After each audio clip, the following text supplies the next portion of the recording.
Mackenzie Critiques, the Mackenzie Dick Rad's your favorite anime, and welcome back to another Sekiro Diaries. Now this is the boss battle equivalent of a mercy killing, because if someone strapped hay bundles to my fucking horns and I was a bull, I'd be thrashing around like a madman wanting someone to kill me. So this is basically the Blazing Bull boss. The thing I had to learn about this boss is that this boss isn't hard. Once you kill him, you realize he's not that hard. But when you go into it, it can be kind of overwhelming. So you kind of have to make the camera your friend. There are some boss battles in this where I feel like the camera is the real boss within the boss. So you might think that these bosses don't have two life bars to worry about, but that's usually compensated for by cameras, tight areas, that kind of thing. So I didn't die too many times to him. I think I might have died 4 times to this boss, Blazing Bull. So I'm making my way up to him, and what's funny is that you fight him right after you fight what's his name? Oniwa, my name is Oniwa. That guy on the horse. You fight him literally could be like a couple of minutes right after. So Blazing Bull is one of these enemies that you can't stealth. And you'll see that there's 3 things you have to learn about this boss battle if you want to overcome it really quickly. 1 is speed, 2nd is endurance, and 3rd is patience. Speed, because he's fucking thrashing about like a madman, so you gotta make sure you're keeping up the pace with him. 2 is endurance, because you can't rest. There is literally no time to rest in this fight apart from right at the beginning, taking out the other guys. And 3rd is endurance, like you just gotta keep up the pace.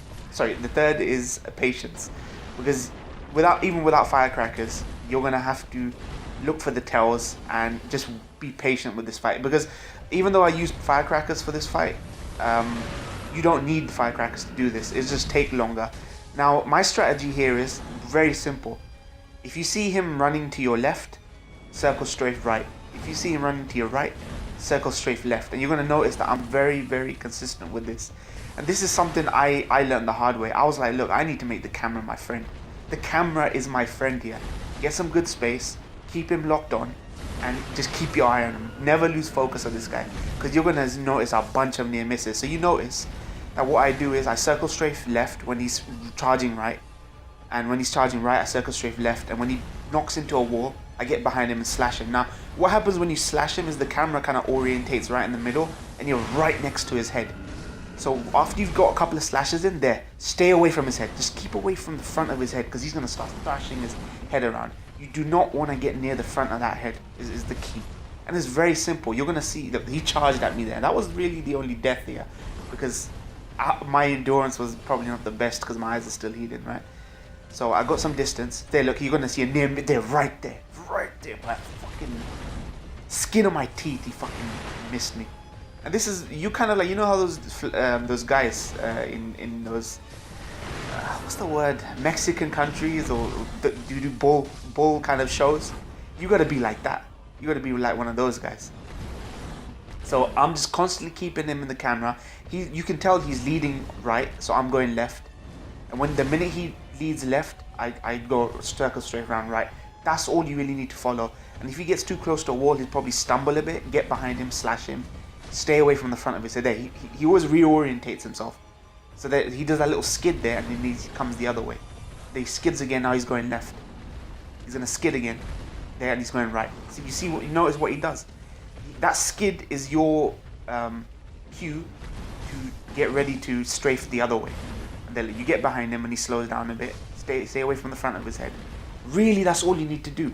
And I was surprised, like, once I've committed. It's about committing to a strategy. It's about this game beating you down enough where you're like, look, you know what? I'm going to commit to this strategy. Really, the best strategies in this game are the ones where you just rush in and go, you know what? I've got this item, I've got that item, I got none of these. I'm just going to have to make do with this there. See, look, stay away from the front of his head, because he will thrash. And the camera seems like, it's weird when he slows down and you slash him a bit. It's just his head just slides up in your DMs. Like, it just comes right next to you when you're trying to slash him from the back. So you're going to notice, like, when I'm slashing from behind, somehow, like, it just reorients. It's like a magnet. The front of his head is just magnetized to follow me. So here he starts thrashing around. See, I'm leading. As he's leading left, I'm going right.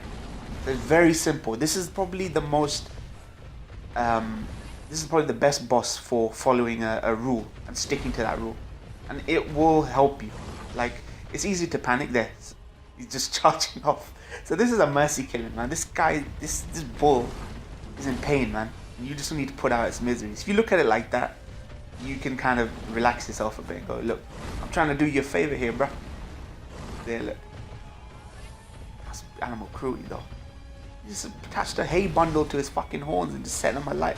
I'd be like this as well. Poor thing, man. And even the death animation at the end is very merciful, almost. It's almost gentle compared to the way Sekiro kills. So there, look, he's circumstrafing. See, look, his head just ends up right next to you. Like, I don't know how that works. He's got such a fat fucking neck. It's probably his size. So there, he's... I'd run out of firecrackers by this point. It'd be a lot easier if you kind of... There. You finally get him. I didn't realize, you know. Like, I was just not focused on his life bar. So there, you get Prey B.